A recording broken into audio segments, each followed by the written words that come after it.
Radio for the masses. Headline edition, July 8, 1947. The Army Air Forces has announced that a flying disc has been found and is now in the possession of the Army. If the game is rigged, change the game. Game changer. I occasionally think how quickly our differences worldwide would vanish if we were facing an alien threat from outside this world. This is Fade to Black with your host, Jimmy Church, on the Game Changer Radio Network. All right. Good evening. How you doing? Fade to Black. That's right. Today is Tuesday, September 2nd, 2025. I'm your host, Jimmy Church. Let's do this, man. Yeah. What a great show we've got coming up tonight. This week on Fade to Black, last night, Christopher Dunn was here. We talked about all of his research with the Great Pyramid and what is underneath Giza. Tonight, George Haas joins us. We're going to be talking about what's on Mars.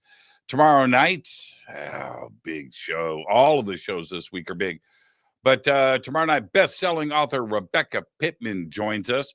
We're going to be talking about her two favorite, most chilling hauntings in America. Yeah, that's tomorrow night. Then Thursday, Jason McLean joins us. Bigfoot and goat men in the state of Texas, Tejas. Yeah, man. What a great week on Fade to Black. I do have 6 major events coming up. And I mention this every night because not everybody sees every show. Later, people see or listen to the show on other networks and streaming services and so forth, and they may not catch every show. So I do announce it every single night, but it's important for the main reason is that I've cleaned out my calendar for the rest of the year, and I am just focusing my travel for the rest of 2025. With the taping of Beyond Belief. And I've got to do that every month. And things were just complicated with booking other events. So I cleaned out the calendar. But next year, in 2026, in combination with Beyond Belief and everything else, I do have 6 major events coming up. First up is the Conscious Life Expo. This is February 20th through 23rd at the LAX Hilton. After that, all of this is in 2026. The Contact Modalities Expo, May 1st through the 3rd, 2026 in Delavan, Wisconsin at Delavan Lake at the resort. Absolutely beautiful, beautiful location. I come back from that and it's Contact in the Desert, May 28th through June 1st, 2026. Tickets will be available this Thanksgiving Day. Right after that, I head to Peru for the Inca Celebration of the Sun, the winter solstice. That is June 23rd through July 1st. 2026 with Brian Forster. Come back from that, turn around and get on a plane and head to the United Kingdom for one of the most amazing things I'm probably going to do my entire life. It's the Monty Python Tour of Scotland, and that is August 1st through the 9th, 2026. I come back from that and turn around and go back to Peru and Easter Island, and that is November of 2026. All right, so the links for everything, all the information, scheduling, tickets, what's going on are in the description below over on our website and throughout social media. All right. Got that out of the way. Let's get to the show. This is going to be a lot of fun. I know George. And his work is incredible. All right. So we're going to go through all of this tonight with his research into what's on Mars. All right. And I think what is important here is that he has been doing this research for 3 decades at least. He's the founder of the Cydonia Institute. And the architects on Mars and what is going on Mars and those formations. We're going to look at all of this. And here's the deal. Has Mars hosted an advanced civilization? And are we Martians? Right? That's another thing to consider here. I've often talked about that right here on the show. The Cydonia Institute and is something that he founded 30 years ago. And he's also a member of the Society for Planetary SETI Research. Over the past 30 years, he has co-authored 2 books, the Cydonia Codex from 2005, the Martian Codex in 2009, and his latest book, which we will also be discussing tonight, was released this past January, and it's called The Great Architects of Mars, Evidence for the Lost Civilizations on the Red Planet. He's appeared on History Channel, Ancient Aliens, The Proof is Out There, and The Unexplained with William Bill Captain Kirk Shatner. And I would like to welcome to Fade to Black for the first time, George Haas. He's right there. Hey, George, how you doing, man? Hey, Jimmy, thanks for having me on. I look forward to talking to your listeners about what we've found here on Mars. Yeah, it's going to be a lot of fun, George. And you get the first time guest disclaimer, although I've interviewed you before, but we'll talk about that at another time. You get the first time guest disclaimer, George, which is this. George, is just you and I sitting on my couch having a conversation as friends. And where the conversation starts, it starts. Where it ends. But we're going to end as friends. There you go. Now you have to accept so we can move on. Hey, I'm a friendly guy. Yeah. Simple enough, I've right? spoken to you before, so, I don't think you're going to say anything crazy. So. Absolutely.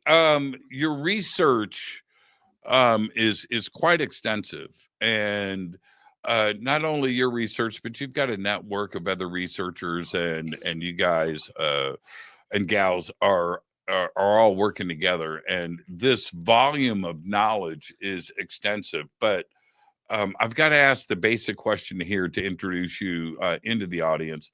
When did the interest in Mars start for you? Well, I was around during 1976, the bicentennial time of the United States, and NASA had planned a double mission going to Mars, the Viking 1, the Viking 2, which was supposed to land originally in the Cydonia area of Mars. And I was a graduate of high school in 1976. So I remember all that. And that's when they had taken pictures of an odd land formation in Cydonia that resembled what NASA called a head, which ended up being called the face on Mars. That was in the summer of 1976. So that's what originally got my attention. That was, here's the thing with that, with the youngsters that are around today, because you and I are the same age, right? So, similar, but the youngsters, we're the same age, and youngsters that are interested in the subject today and are following things and stuff, they weren't around for that. And it was a huge deal. Oh man, front pages of the newspapers and coverage in the media and everything else. It was, and plus, to get images back from another planet that was showing us what technology could do as well. And I think that some of us were like hoping for something crazy, and we got it, right? We got it with the face on Mars. It was a big thing, wasn't it? Oh yeah, there was a lot of excitement. People thought, "Oh my God, we're finding a civilization on Mars," but NASA quickly reined in all the attention, and they had an original press conference, national television. Of course, you're talking about the young people out there today that constantly looking at their cell phones, and they have total access to all kinds of media. When you and I were growing up, we only had 3 TV networks. That was it, 3. I mean, they have hundreds of channels today. So, we were back in the Stone Age. And when this developed, NASA basically quashed this from the beginning. They said they took another picture of it, and it was nothing but a trick of light and shadow. And the second image never, surfaced to the public. But they said, oh, there's nothing there. And of course, back then, everybody believed the media. And if NASA said it was nothing, they just moved on. And it was quickly forgotten. And myself, I had forgotten about it until the 1990s when they talked about going back to Mars. and taking more images. And then, of course, people were saying, hey, what about that face that we had taken a picture of? Are you going to take more pictures of that? And believe it or not, the little senator, I think it was John McCain, he came out and said, we got to get a picture of this. And so he was pretty instrumental in guiding NASA to actually do this for the public. So not until the 1990s, I mean, it was almost like, almost 21 years later or whatever, that we actually got a picture of this in 1998, where we got our actual third picture of the face on Mars. How many of the millions and millions of images that NASA has posted now of Mars, how much of that have you actually looked at? Because I have, I'm going to make a brief comment if I can. I have looked at them until my eyes hurt and were bloodshot. And I was just, I know I've told you this before, but I've just scratched the surface of what's available. And going through those images, and so many of them, especially today, are really high res and high definition. But if you look at those pictures, not in every, but if you see strange stuff all the time, right? That just, it's like, why aren't we putting the Curiosity rover over there in that direction? Why aren't we putting a lander here? Why aren't we going there? How much of those images have you poured over yourself? Well, I've looked over probably a lot more than I can count. I do this all the time. This is basically what I do. I have the opportunity to be able to be home and have the time to look at all these NASA images, which there's just so much stuff to look at. And, you and I both have an art background. And, as being an artist, you have an eye for sculpture. You know what rocks look like. You know what buildings look like.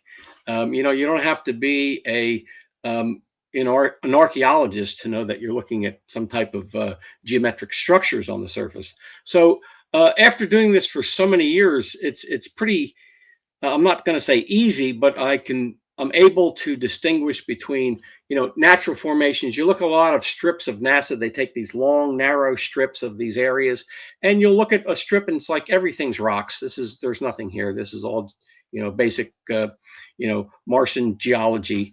And then you'll find another strip and you'll see stuff that just jump out at you. Like it looks like there's structures over here.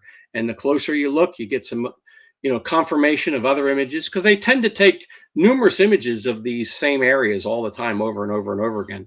Some images, they take like 20 pictures. Like, why are they doing this? It looks like a crater. There's nothing there. Why are they keep looking at this? But you'll find there's a lot of repetitive images. So this is what science is, Jimmy.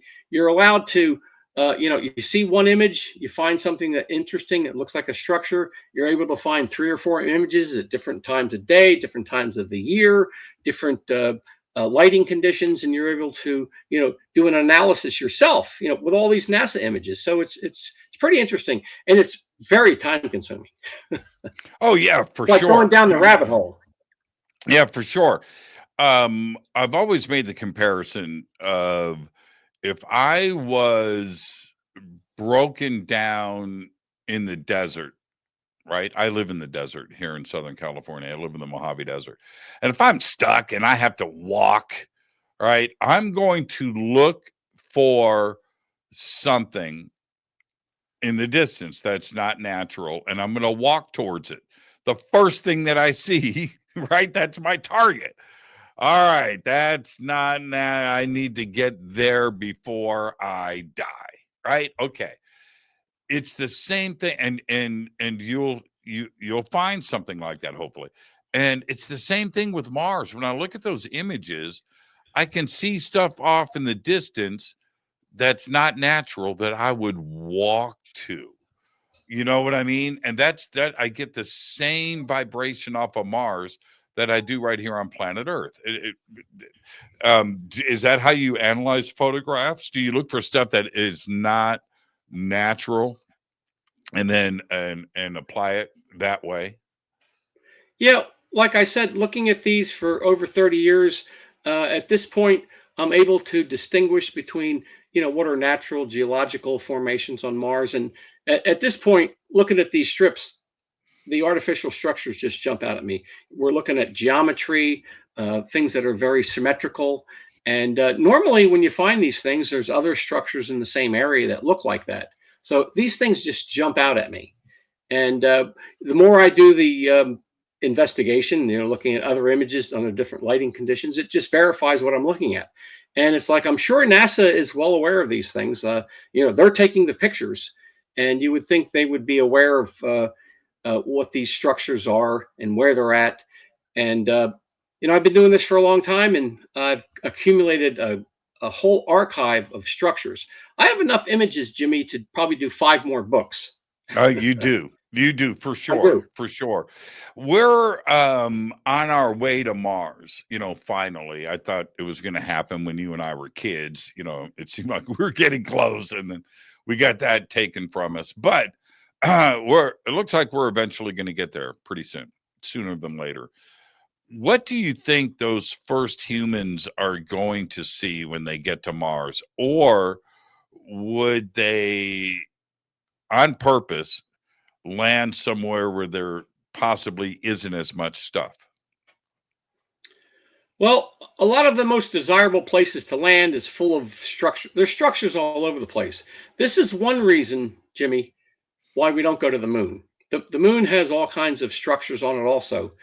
And so this is one reason why from the late 1970s, we stopped going to the moon, because you can't land on the moon and build condominiums and have people look out the balcony and go, "Hey, Mom, what's that over there? That looks like a building, ruins or something." There's stuff all over the place. Same thing with Mars. I don't know where they would land. They'd have to find a place where, there was nothing that people could see from where the settlement was.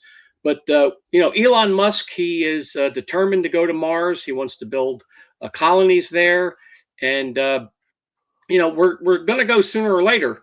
But, it seems to, in the beginning of the year, we had a lot of talk about going to Mars. And then Elon Musk got involved with the government and got involved in the Doge fiasco with him. And, it's like then everybody hated Elon Musk. It's like, God, we're never going to go to Mars now because the public, is turning on Elon Musk. And he's the guy that's going to get us there. So, he's been hiding out, letting the waters cool here, and we'll see what happens. But there hasn't been a lot of discussion lately about our missions to the moon or Mars. But I know that Elon wants to go there. I know the current government wants to go there. And it's just about, more waiting. Well, we've got a few images that I wanted to show to everybody, and we'll get to those. Everybody be patient. But who do you think and when do you think this stuff was built? Well, it's from the evidence I've seen with pictures that NASA has taken of the moon and Mars, tons of pictures of Mars. And knowing the history of civilization, ancient cultures, technologies, and talking about extraterrestrials in the past, it appears that from the structures that I've seen on Mars, they were built after Mars was a dead planet. These are more recent things. I know this is kind of a shock to most people. They think things on Mars are, millions and millions of years old, but I don't think they're that old. And I think what happened was that when Mars was a dead planet, I think this goes back to the time when our solar system was evolving. Scientists tell us that all the planets were created by all of this debris from the Big Bang, and they created all these different solar systems, and all the debris and the rocks banged together and created these nice round planets, which is kind of bizarre. And in our solar system, for some reason, we had all this debris left, which was called the asteroid belt, all floating around. So for some reason, those rocks didn't conjoin together with all this debris and everything to form a moon or a planet, but it's just this huge asteroid belt. Dr. Tom Van Franlin, he proposed that this asteroid belt was the remnants of an exploded planet. I'm sure a lot of your listeners Of out there course, have heard of about course. this idea. Yes. Yes. So the asteroid belt is the remnants of this exploded planet. So we don't know why this planet blew up. Dr. Tom Van Franlin, he's a member of the Society for Planetary SETI Research. He's a well-known scientist.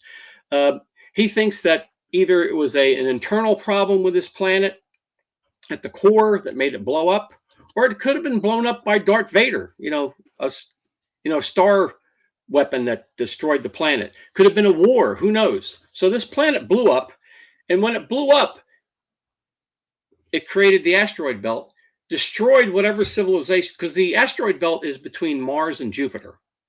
Okay? This planet blows up either from a natural catastrophe with its core or whatever, or it was a military, an invasion, some kind of space war, and it blows up. It destroys Mars. Whatever civilization was on Mars is gone. We have no idea who they were because it was destroyed. That explosion pushed all the planets closer to the sun. You following me? Mm-hmm. So whatever culture was on Mercury was destroyed because they were all the planets moved closer to the sun because of this destruction.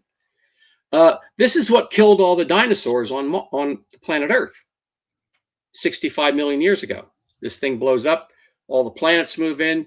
It's gravity which killed the dinosaurs, not this one meteor or asteroid hitting the Yucatan area and causing 10 years of darkness. This was all because of this planet X blowing up.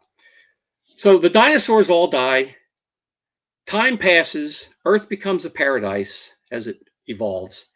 And my theory is that there was this runaway culture, civilization that came to our galaxy, maybe 1 million years ago. And they came to our galaxy running away from someone, or that their planet was destroyed and they were coming for a new life. So they come to our solar system. They come in through the outside solar system. They come through Mars. They see this dead planet here. They move in. They see this beautiful paradise Earth. They set up base, kind of like the Anunnaki story. So they set up a base on Earth, and to protect themselves from this culture that's coming after them, or they're leaving. So as a military precaution, they set up bases on the moon and on Mars. Mars is an outpost. It's a guardian outpost. So if this culture comes in, they can fight. Like George Bush said during the Afghan wars and stuff, it's better to fight them over there than over here. So you have these outposts stationed on Mars and on the moon. And these stations have little cities, little communities. On Mars, much more complex. You have all these bases all over the place. That's these ruins that I'm talking about in my new book. Mm-hmm, all these areas that were these little settlements that were set up as outposts to protect Earth, which where they had found this beautiful paradise. Now, when they got on Earth, they found what Zechariah Sitchin talks about. They found either the Neanderthals or Cro-Magnon, and through genetic engineering, they made us. They made us as workers. So as time passed, they made us. We're working for them. They're building bases on the moon, Mars. Everything's wonderful on Earth. And my theory is that they were found out by this culture that they were running away from. We had big wars. They fought on Mars, they fought on the moon, and they fought on Earth. And you have a lot of these ancient cultures that talk about all these battles between the gods. You have this in India. So there's a lot of records for all these in Sumerian culture. So whatever happened, they destroyed these bases on the moon and Mars, and they left. They left us, who they made, the humans. We're left on Earth. We evolve, we regroup. And of course, we have that amnesia that Graham Hancock talks about. We forgot about all this. And we eventually go back to the moon. We become a spacefaring culture. We go back to the moon, and we find these things on the moon, these ruins. We go to Mars. We find ruins on Mars.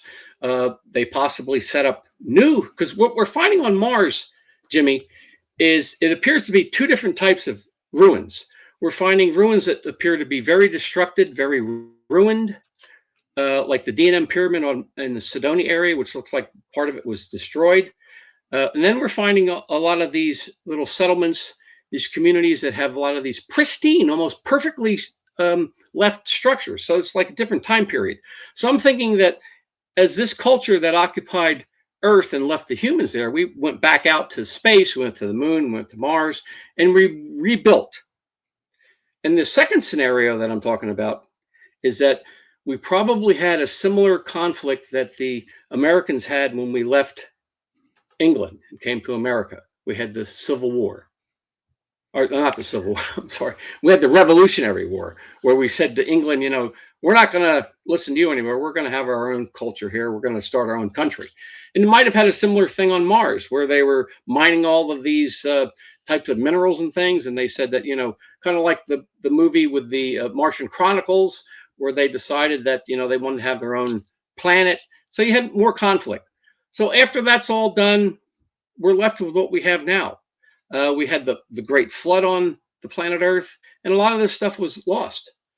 And now we're going back to being a spacefaring culture. We went to the moon a couple times. We found structures up there. We said we can't go there anymore.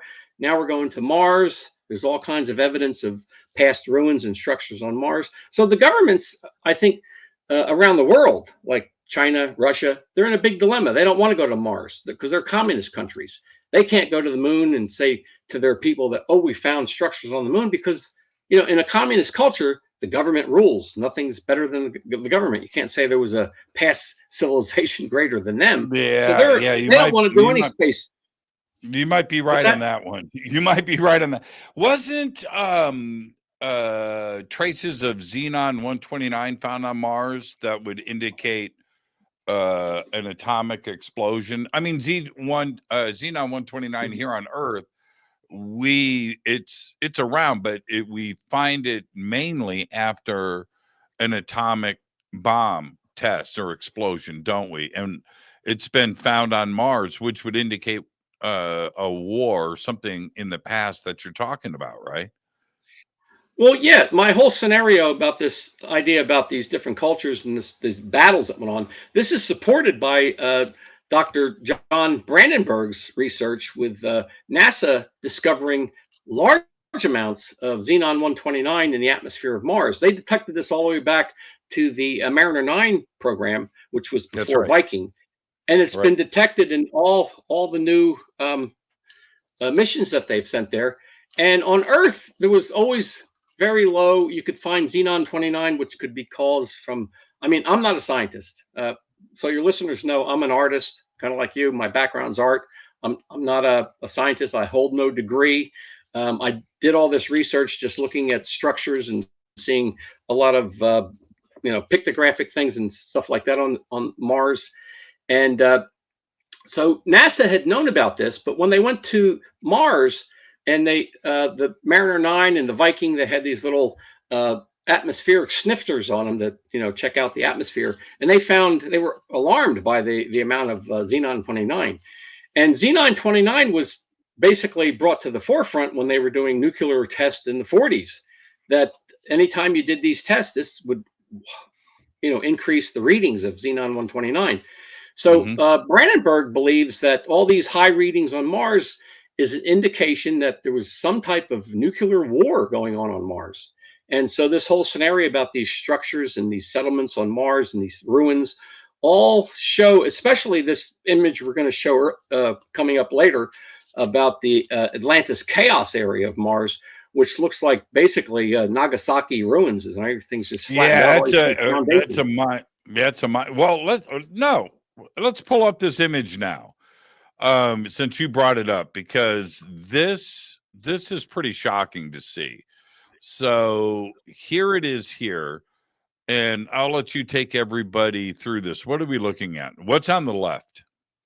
The left side, this is a Mars Reconnaissance Orbiter high resolution image. This can take detail all the way down to, a vehicle the size of a Volkswagen. Now, this grid that you're seeing on the surface, these cubicles are like 20 by 20 feet in diameter. They're very uniform. Also, if I could use my cursor, do you see that on your end or not? No. Okay. That's well, okay. Right in the dead, I'm sorry we don't have any more images, but dead center there in the center of the image is what looks like a dome. It looks like the Capitol Dome at DC. There's various structures in the center of these ruins that look very architectural. Now, what I'm comparing it to on the right, this is in Saudi Arabia. These are those kind of like adobe square housing units that are all, these are ancient. They're all mud brick, and they're just big squares, one after another. It's almost identical, Jimmy, to what we're seeing on Mars. Now, I might be able to, okay, hang on for a second. I might be able to manipulate something that we can blow up. So just stay with me. I might be able to pull this off. I can't guarantee it. So everybody just stay with me. I'm looking for it. Yeah, I've got the technology. I've got the technology. Let me see if I can do things this way. And if this works, I might be able to zoom this in. Okay, so I think it's this one right here. Yeah. Okay, so now I can blow this up. Okay, Hey, there you go. Okay, move it down a little bit. All right, that's great. You see the little dome there, the circular dome in the middle? Right there. Yeah. Now on the left side, there's like a Maya ziggurat type of that right there where your cursor is, right above that. That's another structure right here. Yeah. Now the interesting thing about this, with all of these other structures being flattened out, this is kind of like what happened at Nagasaki when they dropped the bomb, and it blew up all the whole city except the central. It looks like a big church dome area in the center. So those were the only buildings standing. If you go to the dome there with your cursor, Jimmy. Right here. Yeah. Now go southeast. Go east. Keep going right there. Keep going right there. That's a barn. Doesn't that look like a barn? It's got a little chimney on the top. That's pretty strange looking. Yeah. There's something on the back of it. Yep. That's one of the remaining structures. And if you zoom in there, you can actually see details inside those rooms. It's amazing. This is just see all this stuff in the center there. It's just amazing. Yeah. There's stuff everywhere. You can see the beams going over in the roof. Look at all this grid. This is all ruins. This does not happen in nature. Like what's this right here? And oh yeah. I noticed right. You could spend some time looking at this. Yes. The one with the two white dots in it too as well. But yeah, that's each one of these has got something to see in the middle. Yeah, what's this? This is pretty strange too. Yeah. And this area is called Atlantis Chaos. And the word chaos, that just means it's not there's no order. Yeah, and so this over here, this is where you said Saudi Arabia? Yeah, these are old ruins of these adobe-like structures. They're just little compartmentalized buildings, just like you're seeing on Mars. Yeah, it's very a perfect similar. Example. Very similar. So, if archaeologists were to look at this, you told them this was on Earth, they'd say, "Oh yeah, these are just little adobe foundations." But this is on Mars. Yeah, this is an incredible picture. I remember you and I talking about this before. Oh yeah. Yeah, look at this has got a lot of strange things. Oh yeah, it's like a gridded city with all these buildings. It's just amazing. Huh. And one would have to ask, how would a grid system like this, if there's no life on Mars and never has been, then what naturally creates this kind of grid system? What is this structure? That's pretty bizarre. I know there's stuff everywhere. On Earth, you'd never find a grid system with things that are 20 feet by 20 feet anywhere. You can find geological formations that create like a little tile patterns that are very small, no higher than a half an inch. This is highly irregular. Now, how does this looks like ruins? It's ruins. You can't get away from it. How has NASA responded to this? There's no response from NASA.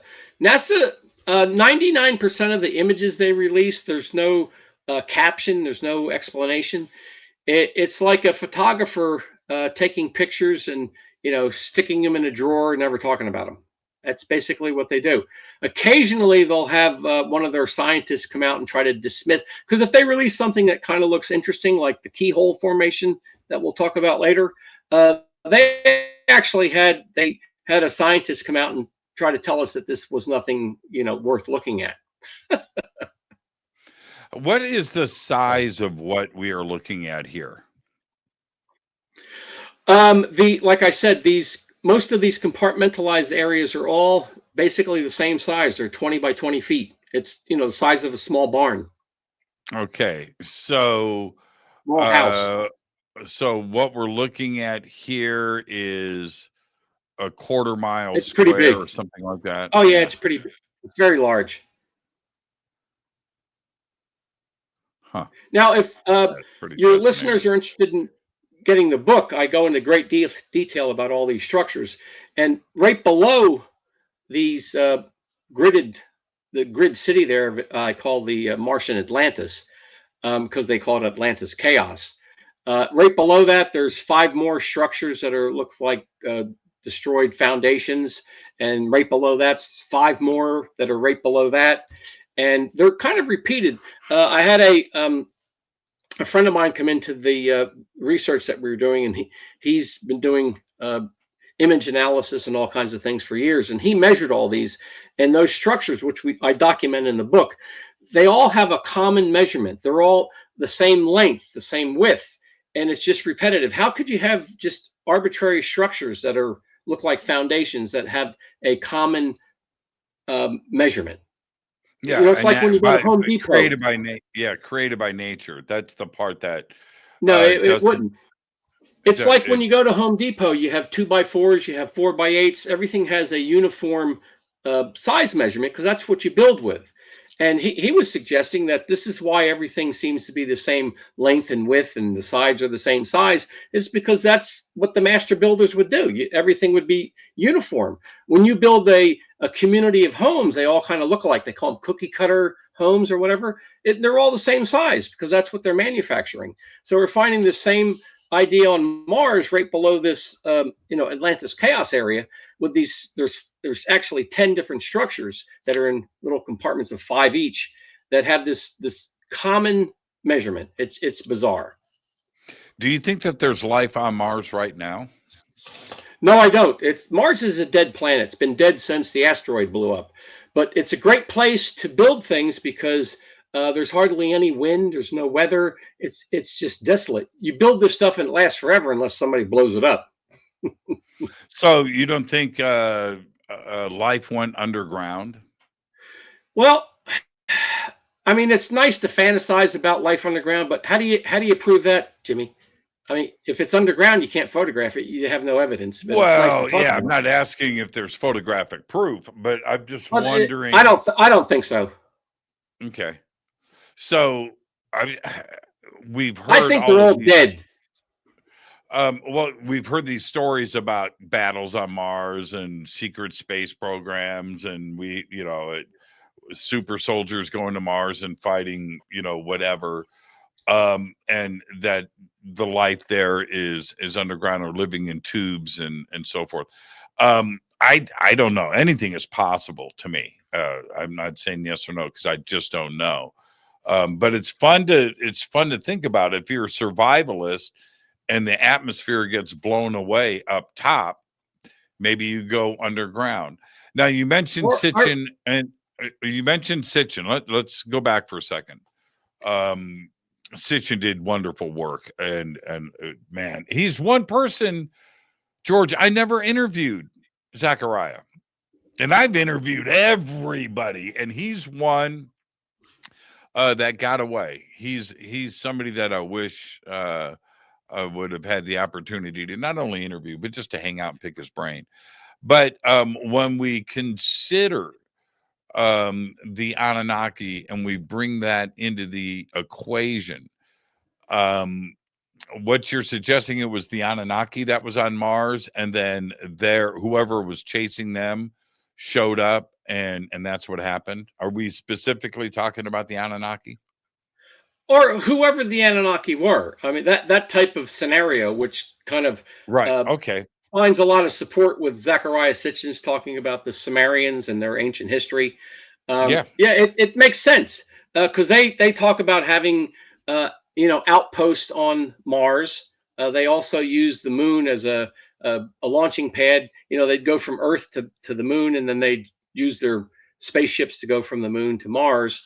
So, but we really don't hear much about what happened. What was the end game? We know a lot about the history of the Anunnaki, what they did, but as for the end, we really don't have a lot of data. There's a lot of tablets and things that are partial, highly destroyed. So what I get a lot of my history in this whole scenario about the occupation of Mars is not from the Sumerians or Zecharia Sitchin, but from Mesoamerica, from the Maya. Now I have a whole chapter on. Oh, well, you mentioned these would have been newer structures, not 100 million years old or whatever.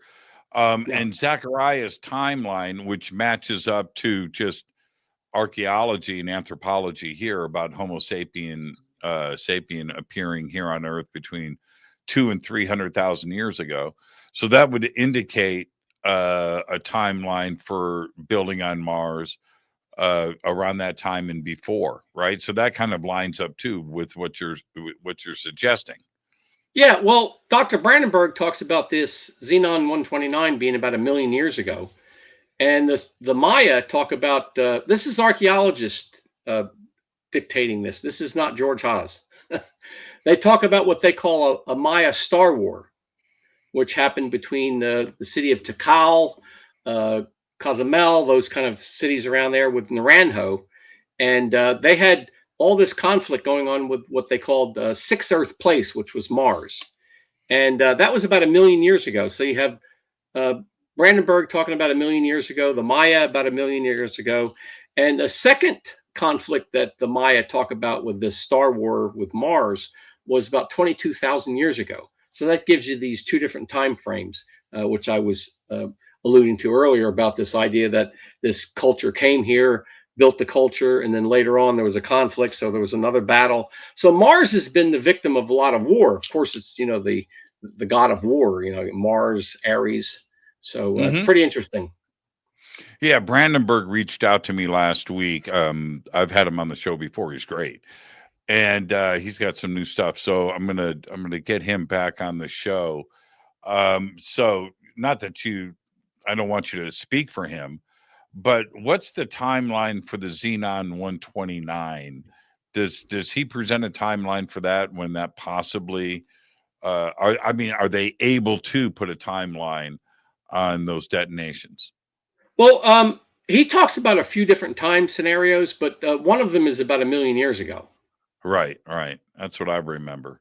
Right. Because according to Brandenburg, they detected high levels of Xenon 129 in the Utopia area. That's where they landed. The Viking lander landed in Utopia, and also in the Cydonia area where the famous face on Mars is. So those two areas.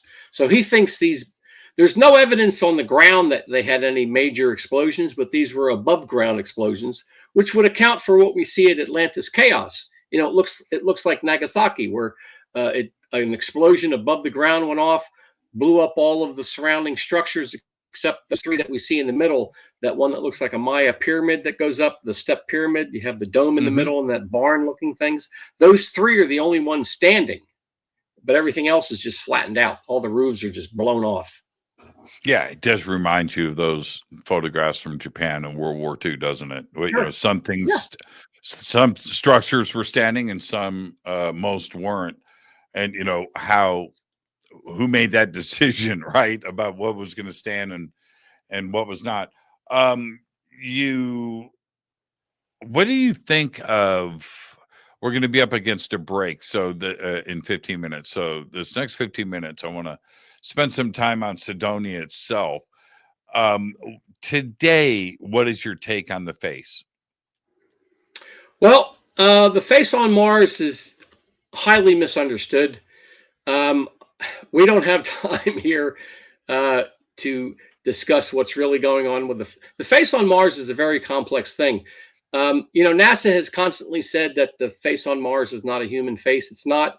It's a bifurcated two-face edifice. It's got a humanoid face on one side, a feline on the other. And despite what NASA says and a lot of critics, every picture they've taken of it has verified that. I'm working on, I have like 5 books ready to be published. A lot of books with these geometric structures like I have in this current book with the great architects of Mars. But I also have another book which is totally dedicated. It's like 13 chapters on the face on Mars, which goes into depth to explain what the face represents and how it's been verified in every image that NASA has taken. There's no way to dispute it. And this is what you do in science. You do an experiment and then you reproduce the experiment. Or if you take a picture of Jimmy Church, and then 2 years later you take another picture of him, he's going to be basically the same. But you're going to get older, Jimmy. But the face on Mars stays the same. So you're still calling it, okay, so you're calling it a face. It's definitely a face. And the problem is it's a complicated. See, in Mesoamerican cultures, they're unlike Western culture. In Greece, Rome, those Western cultures, everything was symmetrical. The human face, the body, everything was beautiful. The human form. The Greeks, when they did portraits, everything was beautiful. Everything is symmetry. You have Egyptian art, which is not really symmetry. They have frontality, where they always show the front and the head will be in profile. But in New World cultures, American Indian, Peruvian, Maya, Olmec, they were composite images, which is very difficult for most people to even comprehend. The Maya did two-faced, split face, at a jaguar on one side, a human on the other, a dog on one side, a different animal on the other side. All this, duality, which is like crazy for most people. And when NASA scientists were looking at the face on Mars, they had no idea. Even, I've spoken to members of the Society for Planetary SETI Research when I was inducted with them. And none of them ever even knew about this kind of artwork. I mean, Richard Hoagland was the first to discover that the face on Mars was possibly a two-faced structure. He didn't even know about Mesoamerican art doing the same thing. Feline, human, two-faced. It's all over the place. American Indian, Aztec, Maya, Peruvian art. Peruvian is even more complex. But that's the problem with discussing the face on Mars, because there's so many things going on inside the face. Like the humanoid side has a human eye, the feline side has a serpent for an eye. It's not really an eye, it's a serpent. Now the Maya had a propensity to put different symbols for eyes. A mouth, a tongue, a jaguar, they'd stick an eye anywhere, which would look like another creature. So it's all this very complex symbolism that they used.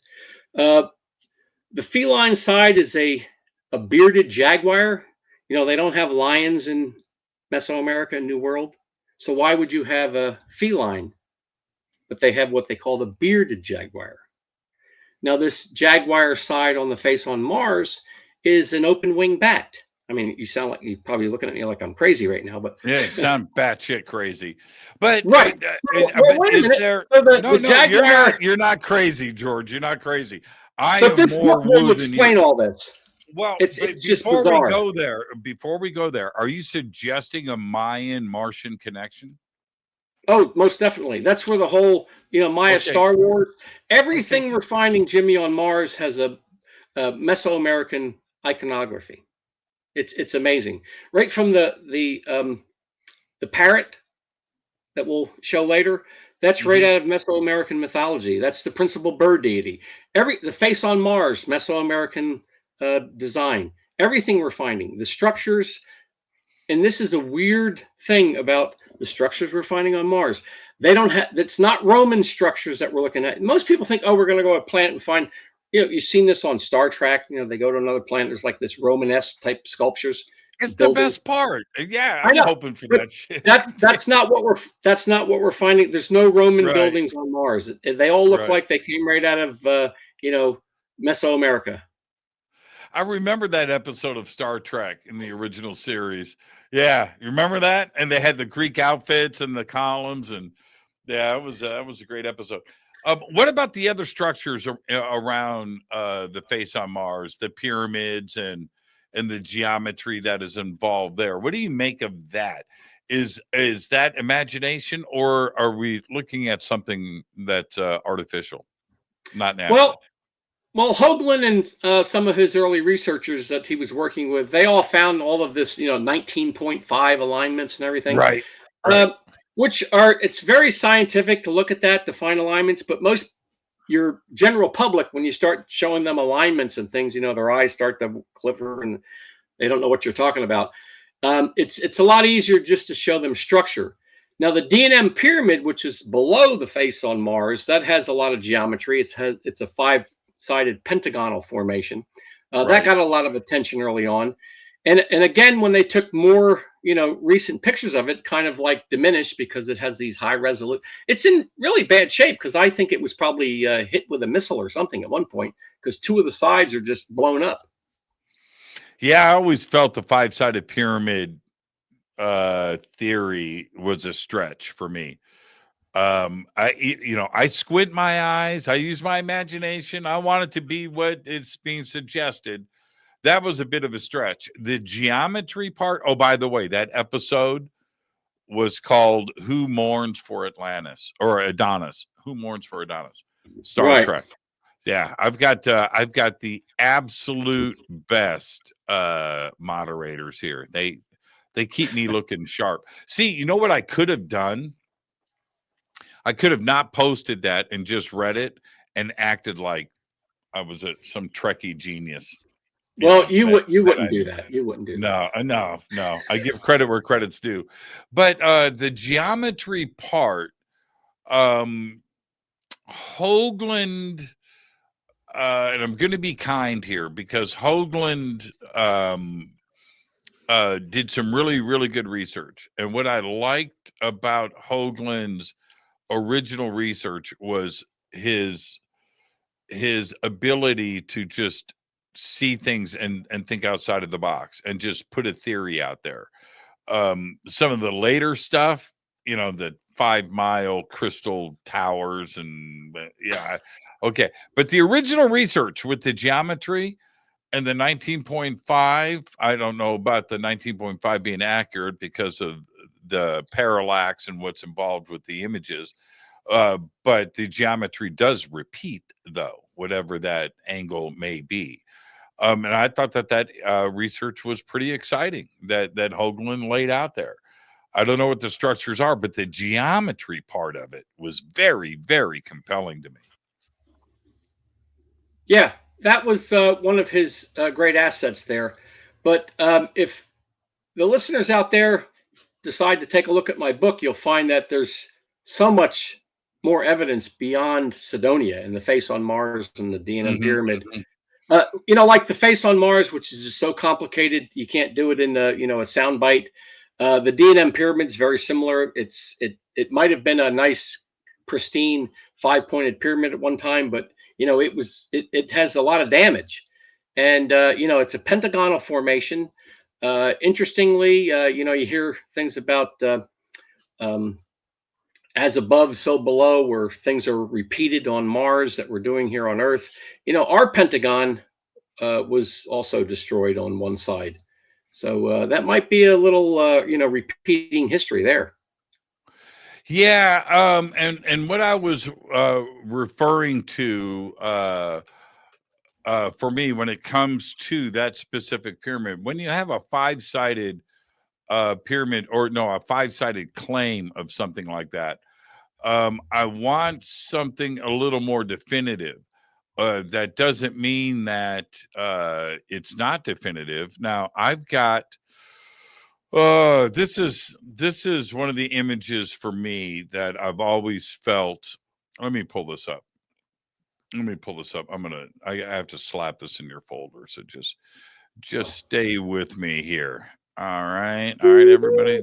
Yeah. It's gonna pop up. Okay. So when when This I is talk my about, first time seeing this. yeah. Oh, you've seen this a million times. Oh, I have? But Okay.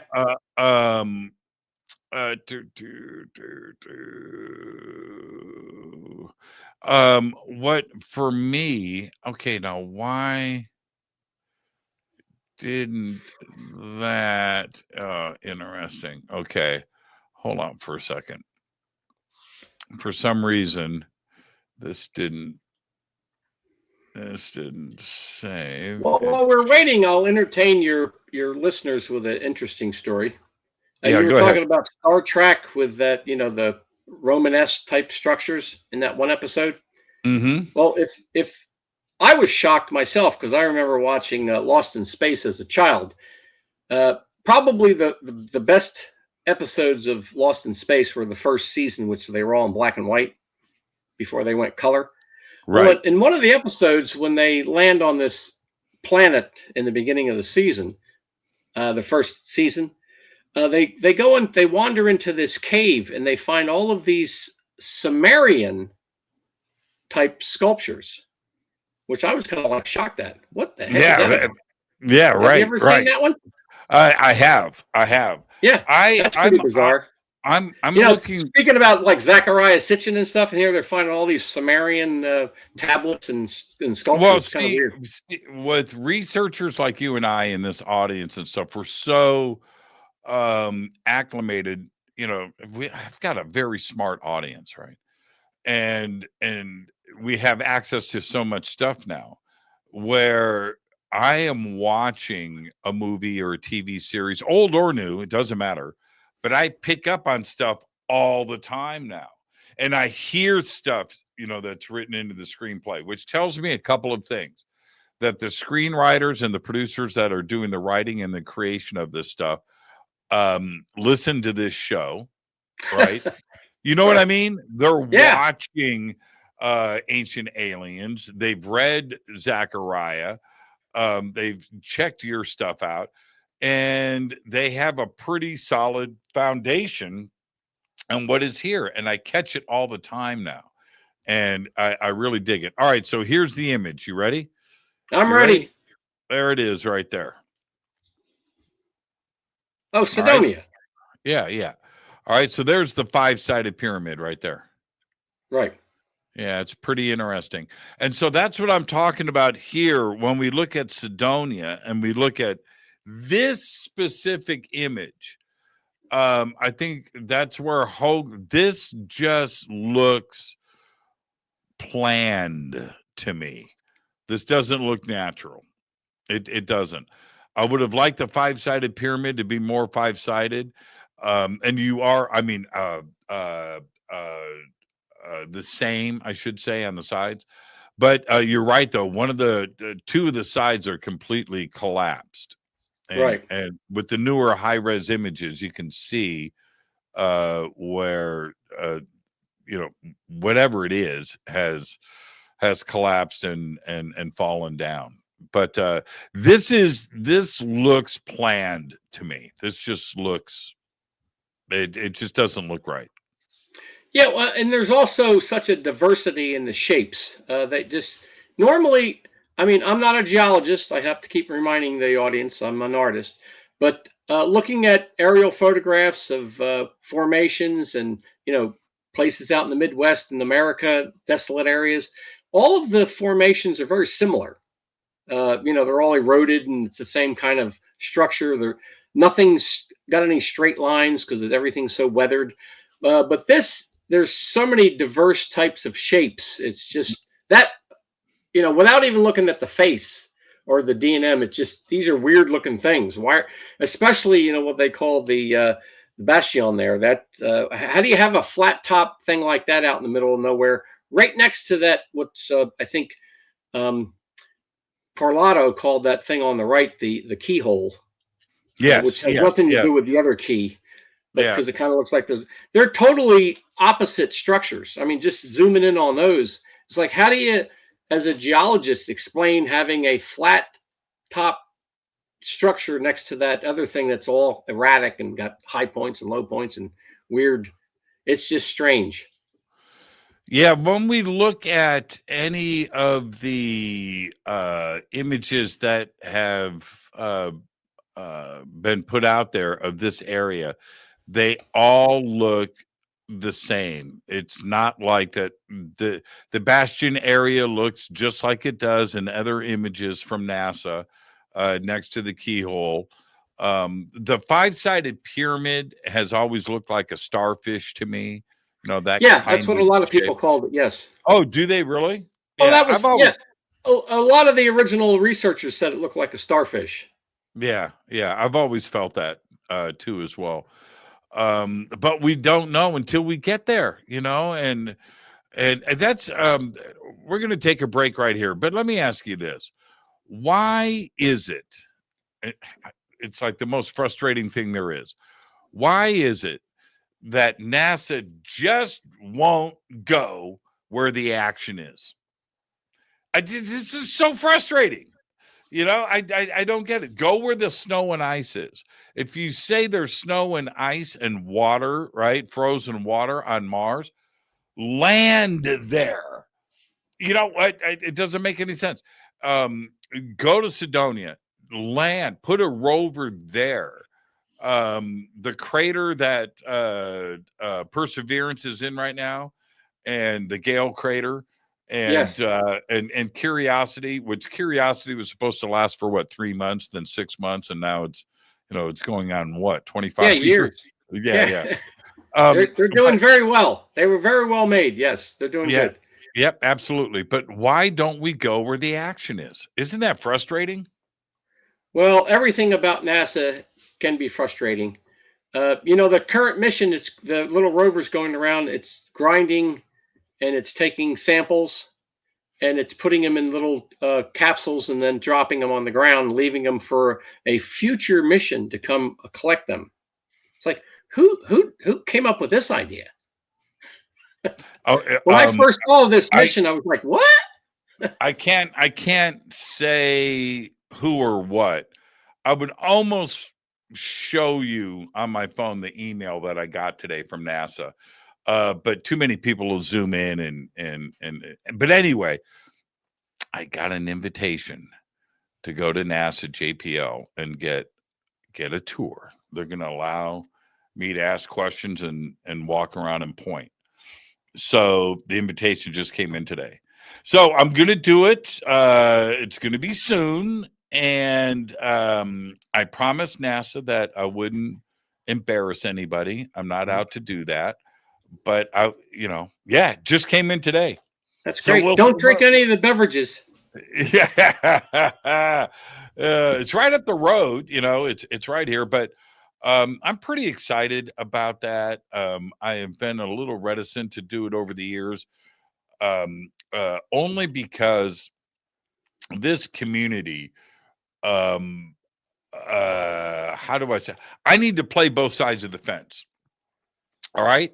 I need to represent the community, and I will always do that. I am pissed off, and I will continue to fight for this community. But I have to keep access to things like NASA there. I can't close that door. That's not cool. No. And so I have to play both sides of the fence, and that's that. So I don't need this community going, I knew Jimmy was one of them. I knew it. You know, I can't have it. All right, Jimmy, I'm out of here. Yeah, exactly. No, yeah, but I can't turn down an opportunity like that, and I'm going to go and do it, and I'm going to see what's going on. And like I said, I promise not to embarrass anybody. I'm not going to go, and I'm not going to, say things. I'm not going to do that. But I will observe. I'll ask questions. I'm going to ask about aliens. You know I am. I'm not going to go to NASA and go and not bring up ET in the search for ET. When I get out there, I don't know if I think I'm going to put off the tour until after 3i Atlas, which is going to show up. That's a Halloween, right? October 29th, 30th. It's going to come around from the backside of right. the sun. And NASA's going to make all of those observations. So I think that's after that is a good time to go out there, because I can ask about 3i Atlas and see what they have to say there. Going out before that, before 3i Atlas. That makes sense. That makes sense. Yeah. Yeah, I'm only going to do it once. They won't ask me back a second time. I guarantee you that. But yeah, I think I'm going to put that off until. Well, that's a great opportunity. November. Yeah. I'm really looking forward to it. So let's take our break. George, you stay right there. What a fantastic conversation. We've got some more images and everything else right after the break. Our guest tonight, George Haas. We are discussing. Oh, by the way, you can get all of his books. His links are below. And you can head over to his website. The links are below. I'm your host, Jimmy Church. George, you stay right there. We'll be right back after this short break. Stay with us.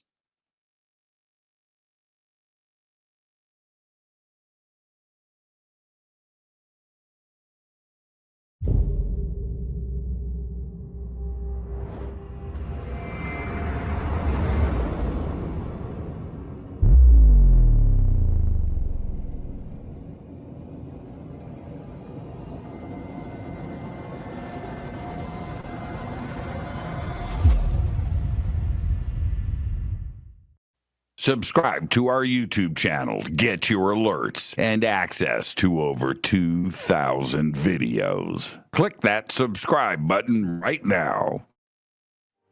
Go to jimmychurchradio.com and get the Fade to Black official podcast. 2,000 episodes, all of them commercial free for just $2 a month.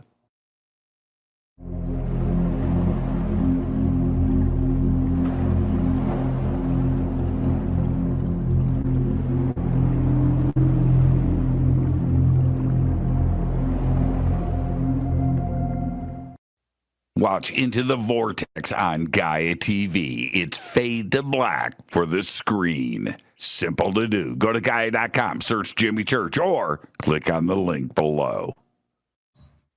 Follow Fade to Black on Twitter at JChurchRadio. Get all of the show updates every single day. It's now called X, but who cares? How you doing? Jimmy Church here. Special announcement. Get your Fade to Black t-shirts. That's right. Help support the show. Help support everything that we do over here. We've got 2 t-shirts. We've got 2 ways to get them. Get your Fade to Black t-shirt today. Go Beckley Teppy. Go to jimmychurchradio.com and become a Fadernaut. Get a membership. That's right. Everything is commercial free. You have access to downloads, and you get to call yourself a Fadernaut. Jimmy Church, Gaia TV, Fade to Black, here at Machu Picchu with Brian Forster and Hidden Inca Tours.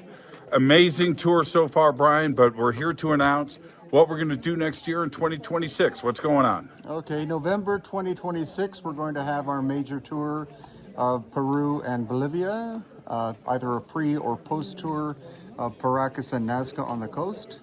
And then after that, 6 days in Easter Island. Bucket list, Easter Island. Come join Brian and I and his amazing team here at Hidden Inca Tours for Peru, Bolivia, and Easter Island. Signing out. Say goodbye, Brian. Bye, gang.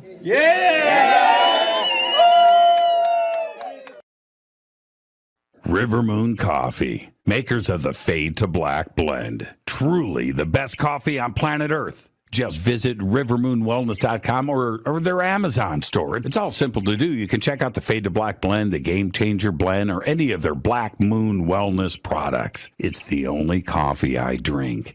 It is the best, and it's Doc. Again, rivermoonwellness.com.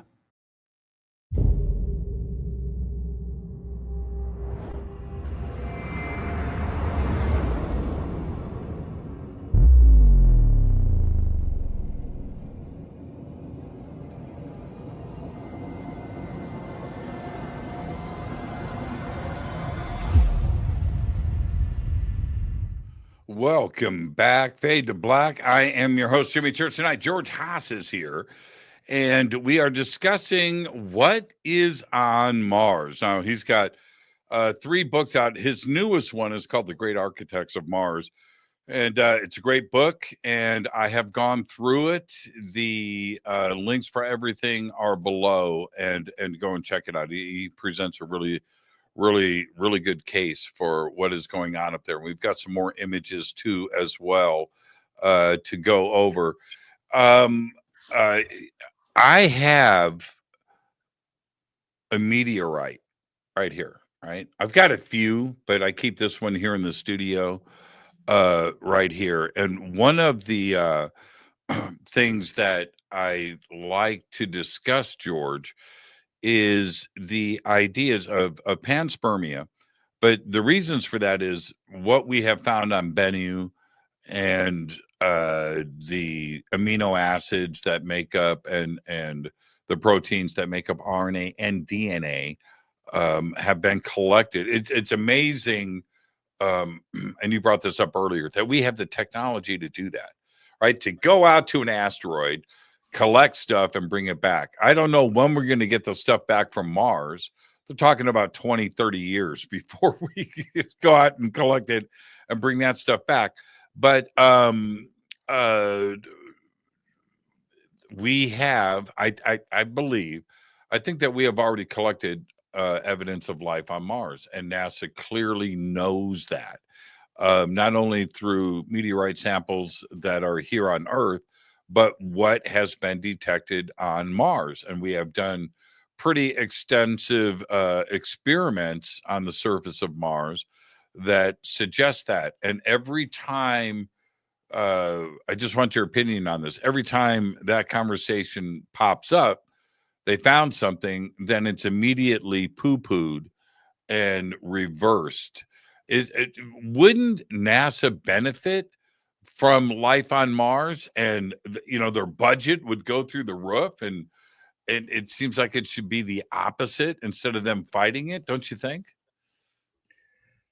Well, finding any evidence of past life, current life, any type of life on Mars is very controversial worldwide. And NASA is well aware of that.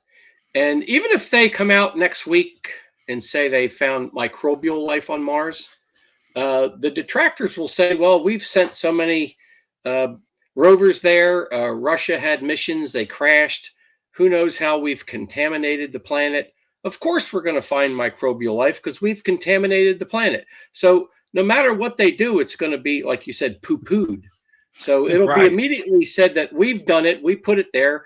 We brought, they found evidence of, all kinds of things living outside the space shuttles, that are mind boggling, that they could survive out in, like supposedly, the vast void of space. So I think just microbial life, whenever that's come to light that they found it or they have evidence of it, and they've kind of like going around, trying to mention that they found it without saying they found it for a long time now. And I just think that once they do that, that'll be the response. And it's even with finding evidence of structures, there's always geologists that'll come out and try to explain it. And even when we go there, it's going to be so scrutinized by, NASA's, of course, going to be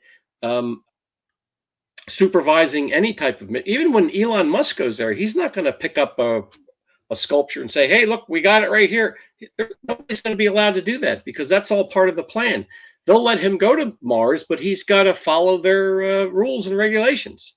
So it doesn't look very promising. Right. And one of the things that I'm hopeful for, but I can just see it not happening, is live streaming with private citizens on the surface of Mars. And what if somebody is live streaming and they look down and they see an object and they pick up a Coke can, or say, you know what I mean? Not a Coke can, but you know what I'm saying. Just picking up some object going, whoa, check this out. I'm not so sure that would make it to Earth. The live stream, the feed will get cut. Yeah. No cell phones allowed. Yeah, exactly. Exactly. All right. Let me pull up this image here. This is the Parrot, and very fascinating image. You know what? I'm going to see. Let me pull up another version of this. Go ahead and tell everybody what we're looking at, and then I'll pull up something that we can zoom in on. This is the famous Parrot geoglyph on Mars.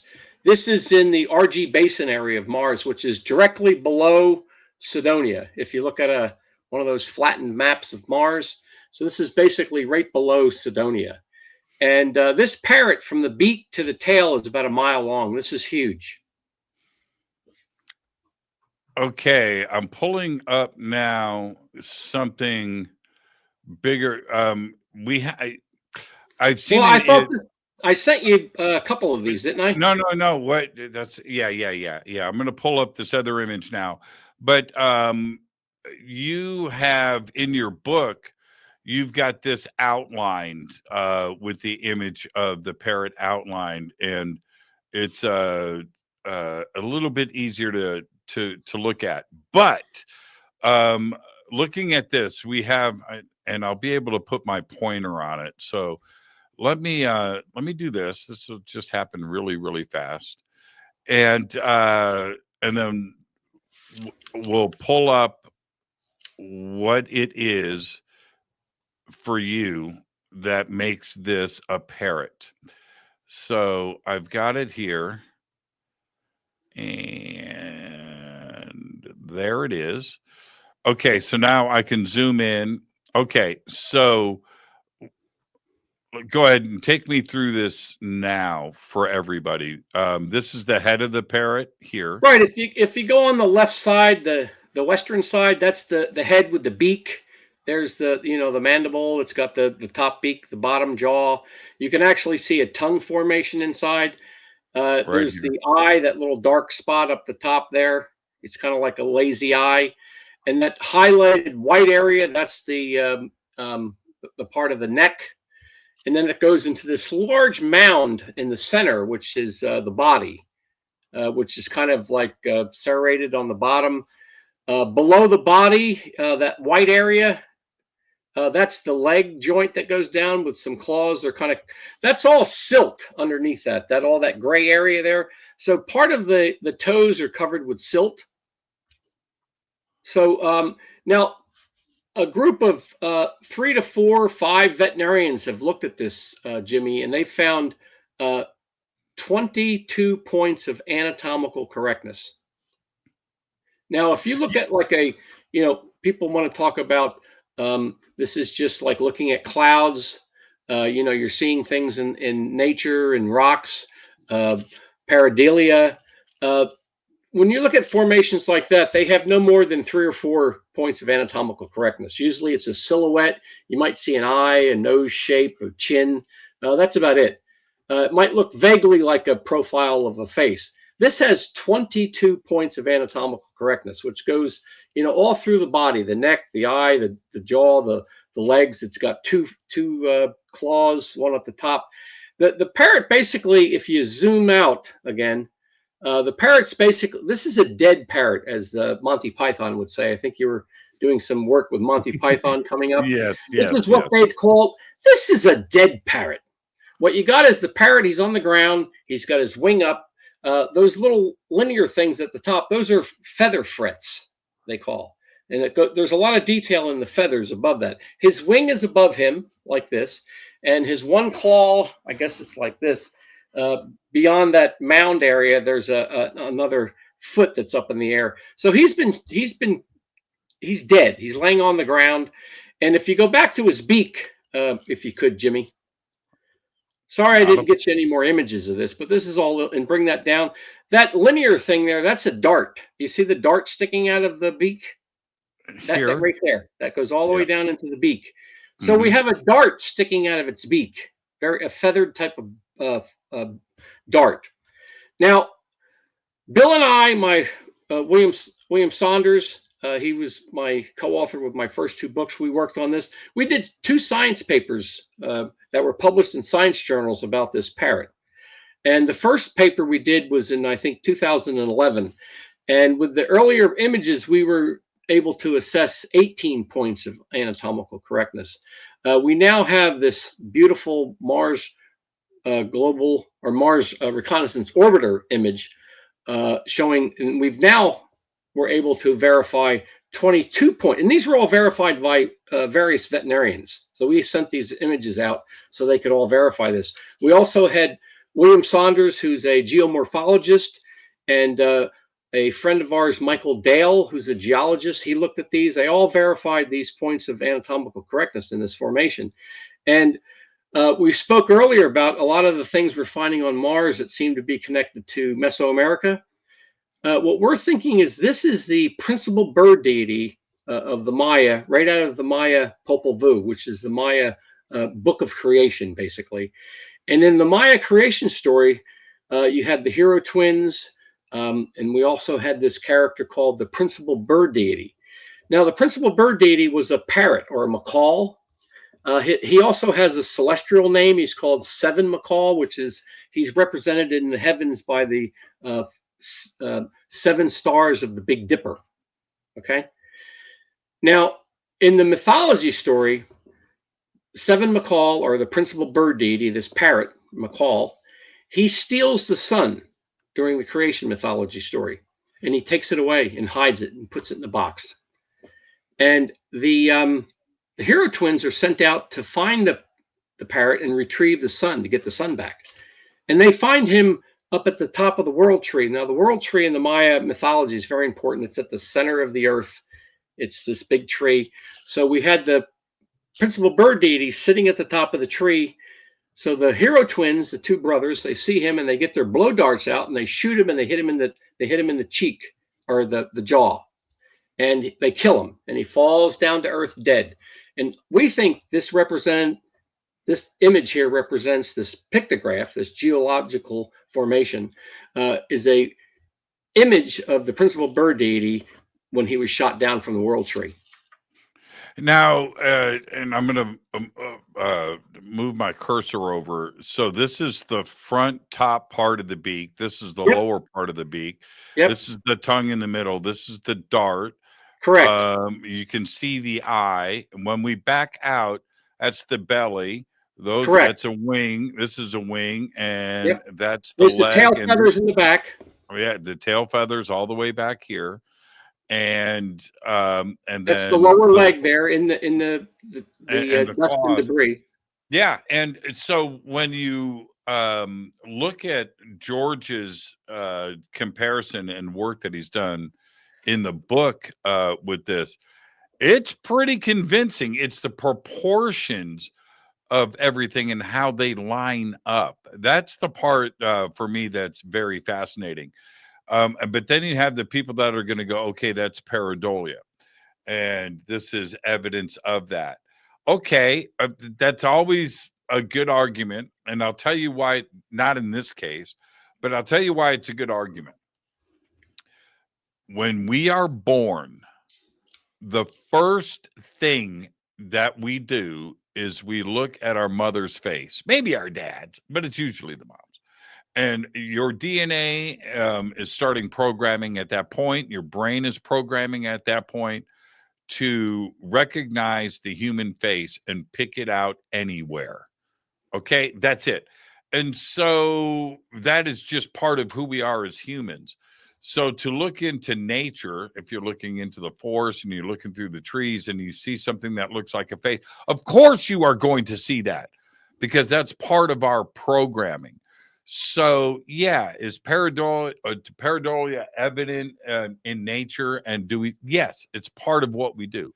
But then there's the other part of it that isn't Pareidolia, and I have a hard time agreeing with skeptics that want to point that out every single time, because in this case, and I'll tell you why. When you look at this, there's nothing else in the surrounding geography that is similar to what is going on in the middle here, and that's the thing that just looks intentional to me. This is different than everything else that is what is here naturally in the surrounding area. This looks like a parrot to me. It just does. It's a very, very, very strange and what appears to be a deliberate structure. Oh yeah, but this whole idea of Pareidolia, this all started by an article in the old Skeptical Inquirer, and back in the 1990s, and it was all basically focused about destroying any interest in the face on Mars. Like you were saying, oh, we're born with this whole natural instinct to look for faces in nature and around us. Well, this author that put this article out in Skeptical Inquirer, he was the one that coined this word Pareidolia. And he got the word actually from a journal of mental scientists, or mental science, I'm sorry, the Journal of Mental Science from 1868. And the article talked about this is a mental disturbance that people had, and they would see faces everywhere in the walls and around them. And they were mentally disturbed. These were patients. They had psychological problems. And this whole idea of seeing faces, this is where this word comes from. And but comparing this idea of Pareidolia to what we're seeing here on Mars is totally ridiculous. The parrot, like I said earlier, if you look at clouds, you see a cloud that kind of looks like your grandma Millie's dog. It's basically just an outline. It's a contour. You might see some ears or something very, very vague. This parrot has so much detail. It's amazing. Like we said, it is verified 22 points of anatomical correctness, which goes way beyond anything that's even logical. So, and not only do we have this parrot pictograph with all of this detail with the tail and the legs and the other claw, the beak and the head and everything, above this parrot, which I'm sure Jimmy has looked at in the book, we have a whole area above the parrot that has all these ruins and other structures going on. So there's now this whole idea of having pictographs like the face on Mars, this parrot, this idea is like he put up this picture of Cydonia. Let's say you're a spacefaring culture, you're flying over, or you have satellites taking pictures of the planet. The first thing you'll recognize is, oh, there's a face. So the face basically draws you in and says, hey, there's a complex here. So you come down, you find all these other things, the D&M pyramid, the city. So the face is kind of like a marker saying, hey, looky here. The parrot is the same thing. You see the parrot, you look closer, you see all these other structures in the area. So that's just the calling card, as Richard Hoagland called the face on Mars, like a calling card to get your attention.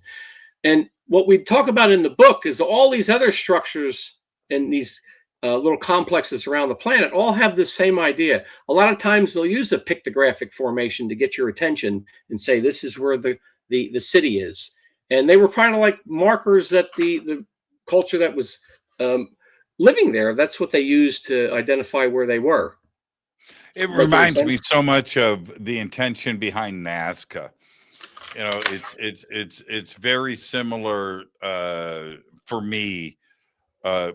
You know, why is Nazca there? Well, and you look at the different, especially, well, yeah, the pictographs and the geoglyphs on the Nazca plains are one thing, but on the side of one of the hills there, they have, and when you take the airplane up and you're flying around, the pilots go, okay, look to the left, and there is the astronaut waving at you. That's what they say. Right? They don't say there's a being on the side of this hill. There's a human or a boy, or no, they call it the astronaut. Now, why would this be happening on the side of a hill that you can only see from above? Right? And it's kind of the same intention, I would say, with the face on Mars. You only see it from above. And there's a few things like that on Earth. The candelabra, which also happens to be in Peru, which is on the side of a mountain. That thing is huge. They don't know how old it is. I don't know how. That points to the Nazca lines. If you follow it, it's no. It actually points to the Southern Cross in the sky. Okay. Yeah, it points to the Southern Cross. That's out in the ocean. the Pacific Ocean near Paracas.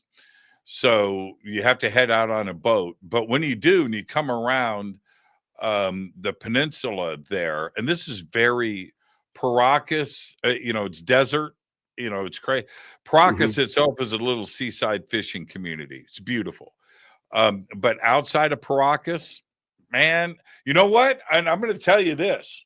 This is the truth. I've got pictures of this. I made a video too. When you go into the desert of Paracas, there's two things that happen there. One, it's void of anything human. Okay, so no power lines, no structures, no buildings, no nothing. It's just desert, right? As far as the eye can see, you will see nothing man-made with the mountain. And you know what? It's red. Okay, it's red. And so I stood out there, George. I'm not making this up, man. I stood out there and I went, well, this is where the fake NASA images are coming from. Right here. Right, it's like you're right on the surface of Mars there. Man, I'm telling you, you can't tell the difference. So I shot a video. I went out there. The video's online. It's out there. But I went out there and I shot this video and I go, okay. Let me change cameras. Okay. We just landed on Mars. Check this out. You can breathe. Cut. And and I posted that video because you can't tell when you look at the back, it's red and there's nothing man-made. It's absolutely incredible. So but my point being, if you go back to the that's where this candelabra is, right? So population back, this is where all the elongated skulls have been found, right? And the Paracas skulls. And that's remarkable. But you go out into the ocean there and you round the corner, and then on the side of this mountain is this giant candelabra. It's got the flames of the candles on the top. It's three. And I don't know how big it is, quarter mile tall, quarter mile wide, freaking ginormous. And now it's like, well, who is that for? It's for what I mean? Observation this way. It's not, you can only see it from the ocean from a very specific angle. But from the sky, you would see this giant candelabra. So who is that for? That's my question. Yeah. Well, a lot of cultures have built these large geoglyphic formations that you can only see from above. And, they're communicating either with the gods or some spacefaring culture. It's that simple. And we're finding the same thing. It's like a family tradition. You build geoglyphs, pictographs, you communicate with above, gets their attention. This is where our complex is. This is where our settlement is. And we're finding the same thing on Mars. Now, let's get into this next image. This is pretty crazy, actually. Okay, so what are we seeing here? This is from Livia Montis. This is on Mars. This is what they call the Keyhole formation. This is an amazing formation.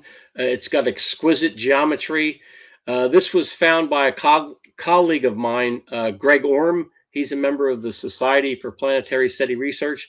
He found this back in 2013, I believe. And there's a lot of images of this. They've got Themis images of this and Mars Global Surveyor images. This is a Mars Reconnaissance high-rise image. The image on the right is that's from Japan. That's a Khufu tomb, a Kufan tomb. It's almost identical. It's pretty scary. It's amazing.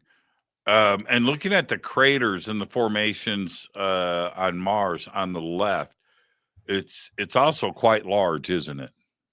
Oh yeah, it's almost a mile. It's huge. Everything we're finding on Mars, starting with the face on Mars.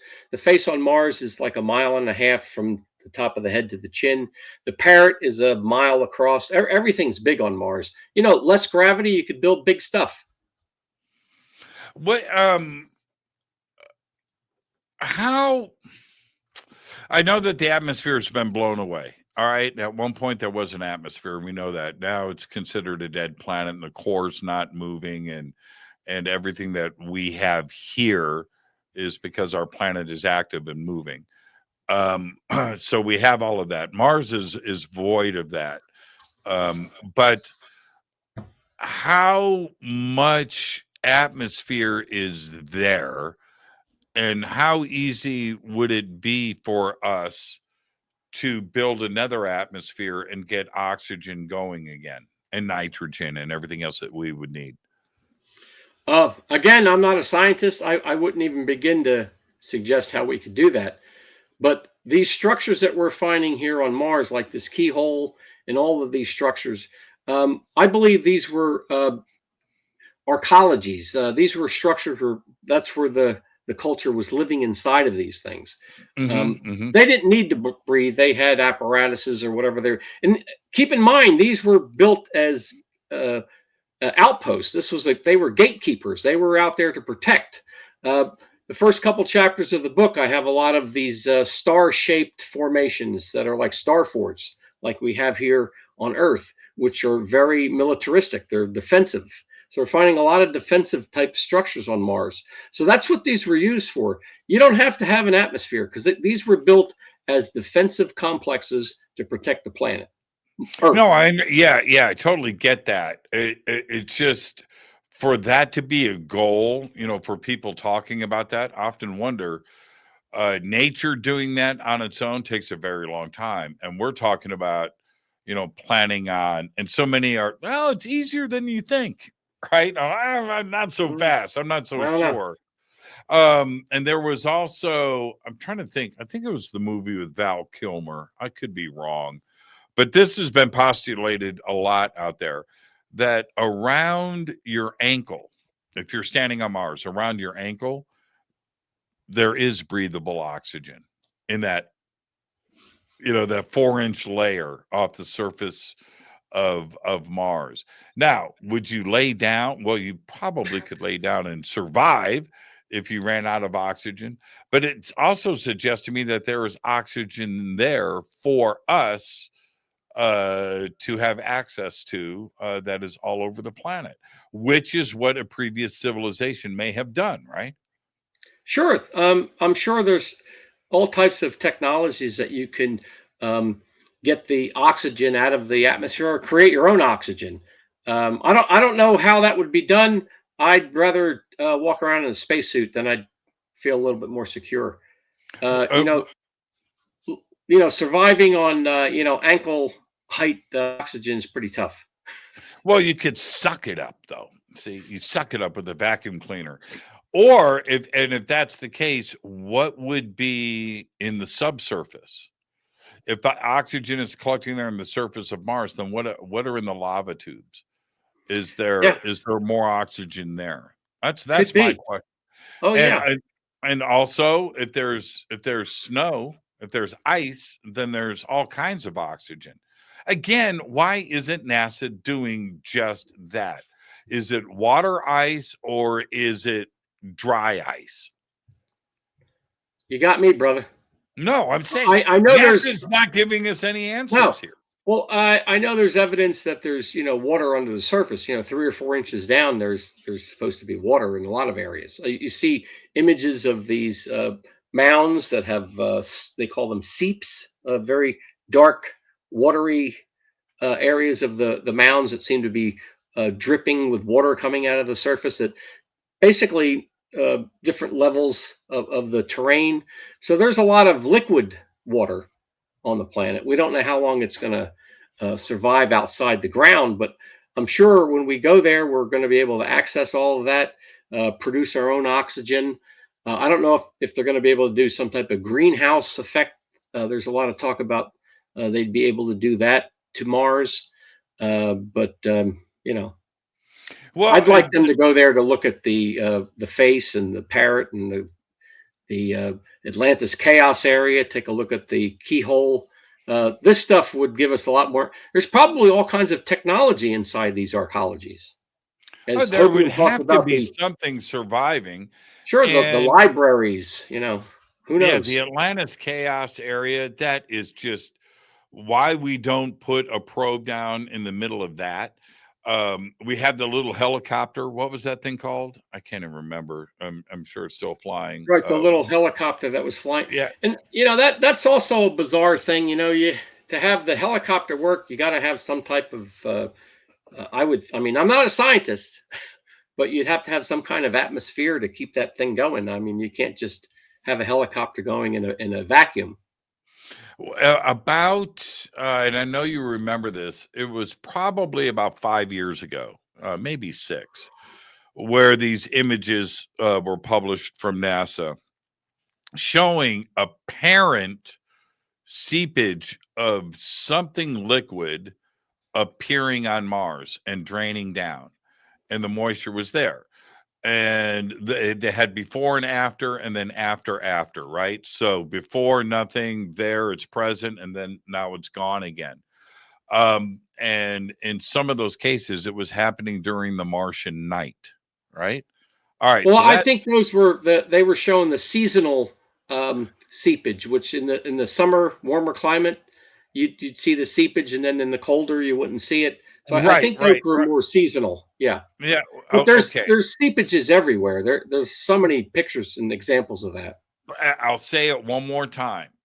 Put a probe there. There you go. The Gale crater, which is fascinating. Okay, all right. Put a probe where the water is. Tell us, if there's going to be any evidence of anything there, first off of water, but of life or anything that could be surviving now. Now, with the radiation, is anything surviving on the surface? Well, yeah, life has a way to survive. You brought up a point, and this is why the skeptics, I don't want to hear the bullshit coming from them. When on Russia's space station, they collected fungus growing on the outside of that space station. Yeah, how did that happen? Yeah. Now, wait a minute. In the radiation, vacuum, cold, hot, heat, extreme, everything of space, something's growing on the outside of that spaceship. So you want to tell me that nothing can survive on the surface of Mars because of the radiation and everything else, that it would have to be subsurface? No. That's simply not true. There's organic materials all over in the vacuum of space. That's it. It's been proven, and that is scientific fact. So go where the water is on Mars and see what is surviving there. We have stuff here on Earth, as you know, deep in the ocean, no sunlight, right? That eats sulfuric acid and survives on sulfuric acid. That's its diet, right? Can't make this stuff up. Yeah. Well, the whole idea of the seepages, which is they're now saying is water or some type of water, brined water, a lot of salt. For a long time, NASA would never even admit it was any kind of liquid. They said a lot of these pictures of showing seepage, that was a little rock that went down the mountain that showed darker surface. I remember material. That. Yeah. So they will make up so many bizarre stories about how these things are created. It's usually supposed to be the Occam razor, the simplest explanation, but they run from that. It's like, how complicated can we make it? And to convince you that it's not anything to look at. I have found, and others have found too, and you can find it out there. In most cases, NASA's left this stuff up on their website, but there is stuff flying in the sky. You can see that stuff all over. Now, you say that there's not life there.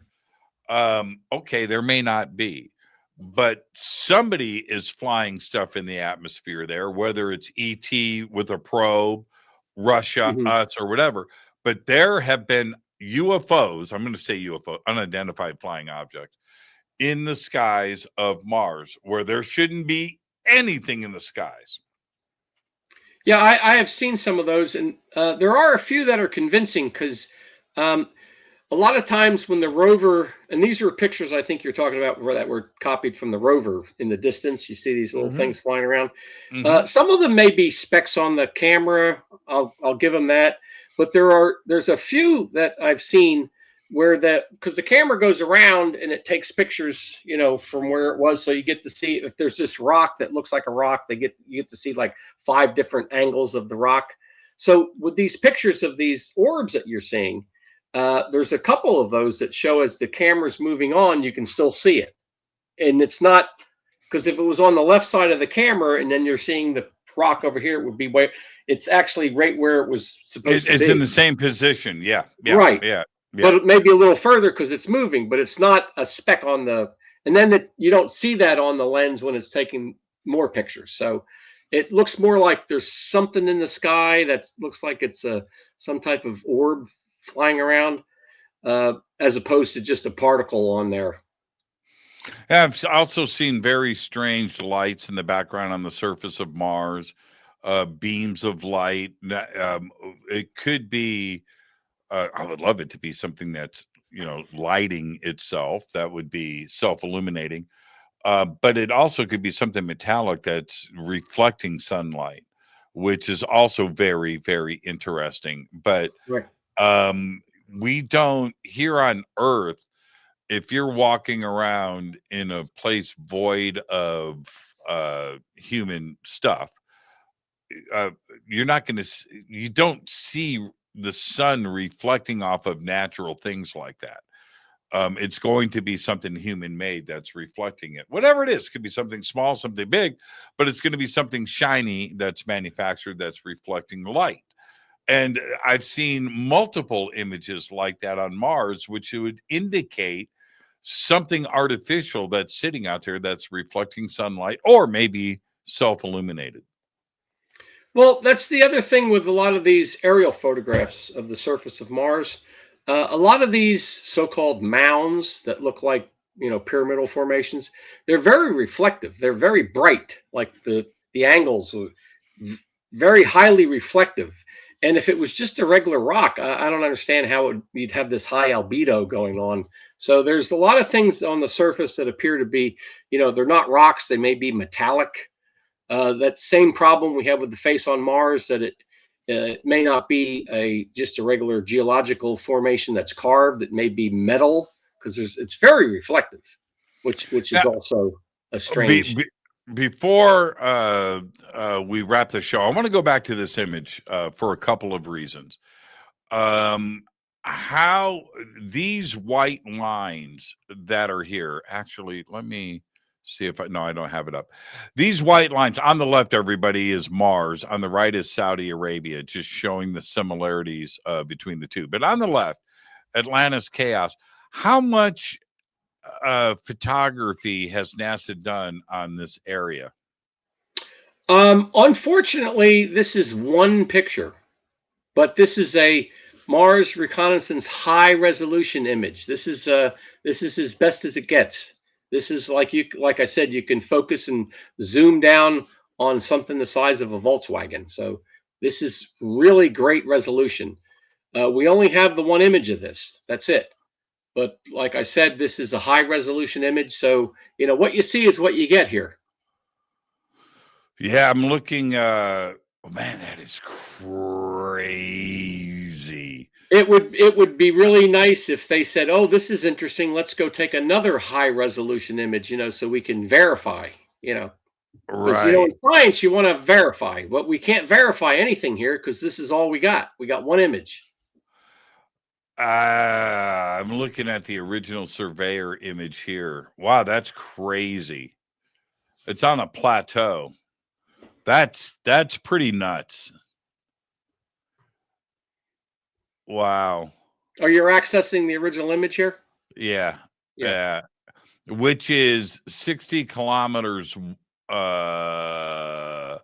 So what you're looking at here, that's about 10 kilometers wide, this area.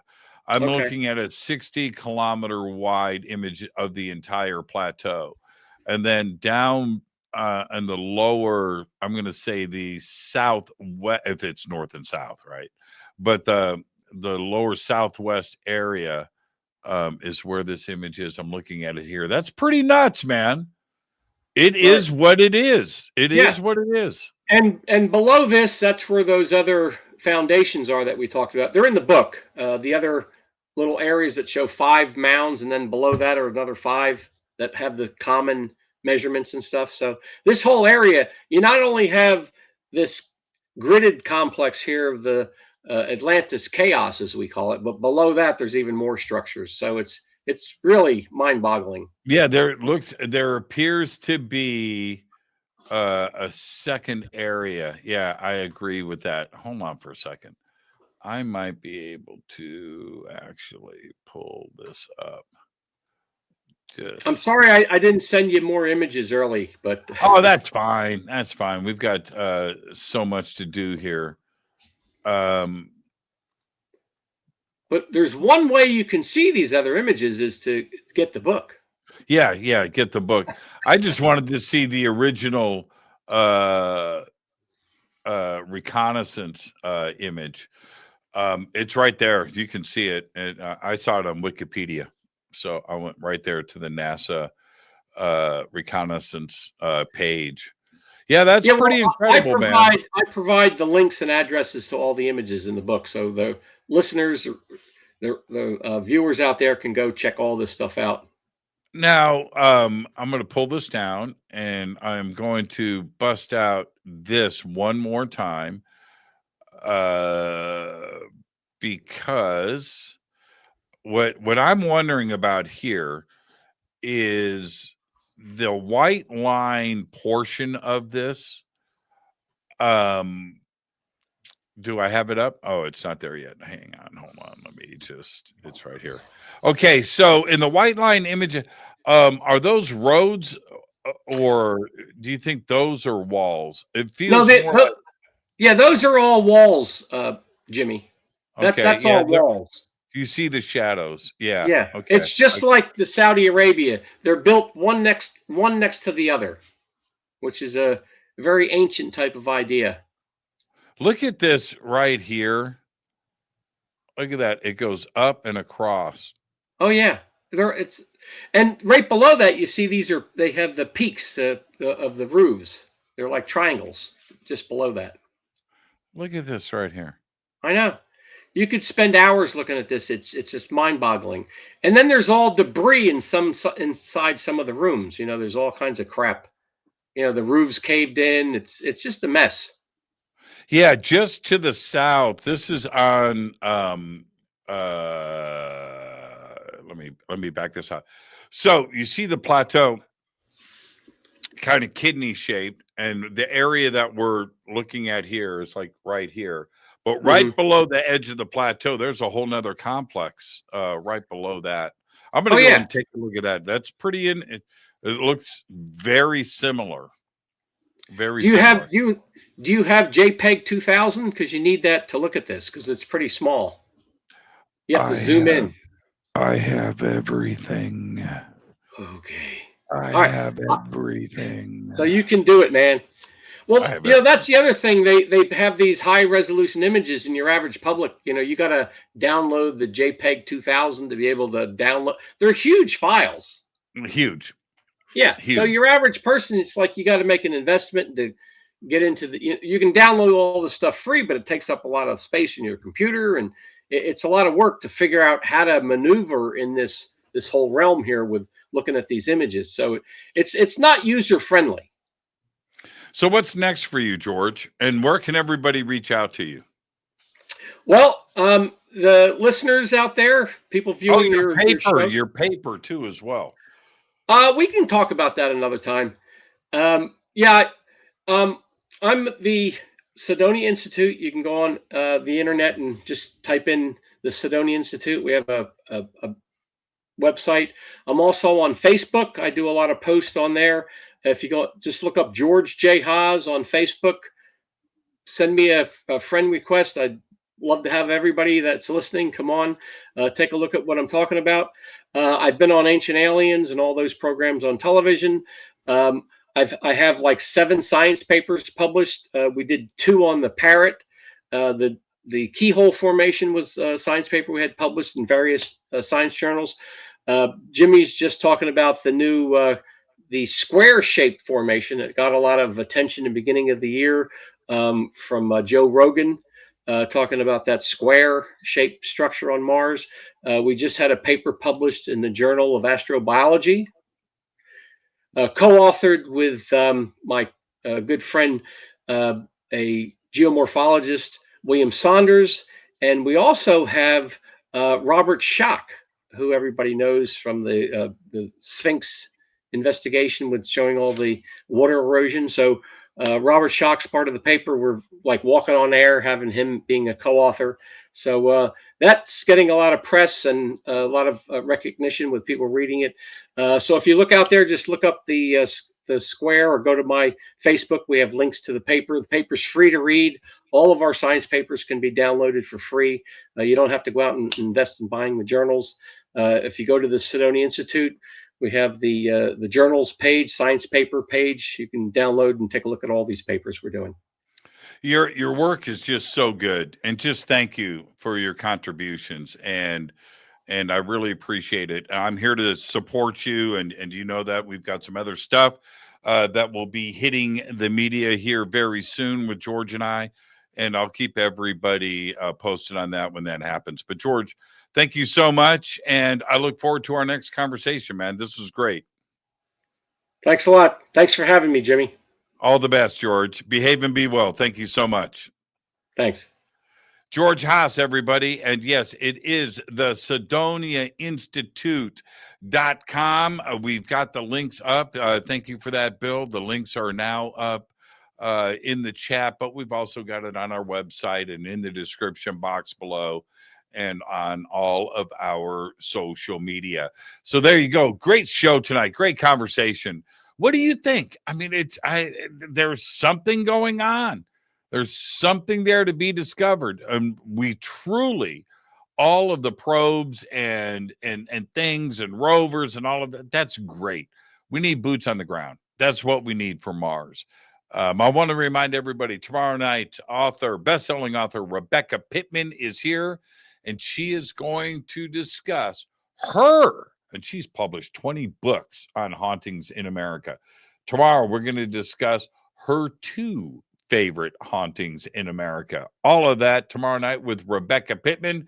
I'm your host, Jimmy Church. Until tomorrow night, you know what I've got, and that's Go Backley Tappy. Fade to Black is produced by Hilton J. Palm, Renee Newman, and Michelle Freed. Special thanks to Bill, John, Dex, Jessica, Dennis, and Kevin. Webmaster is Drew the Geek. Music by Doug Aldrich. Intro, Space Boy. Fade to Black is produced by KJCR for the Game Changer Network. This broadcast is owned and copyrighted 2024 by Fade to Black and the Game Changer Network, Inc. It cannot be rebroadcast, downloaded, copied, or used anywhere in the known universe without written permission from Fade to Black or the Game Changer Network. I'm your host, Jimmy Church. Go Backley Tappy.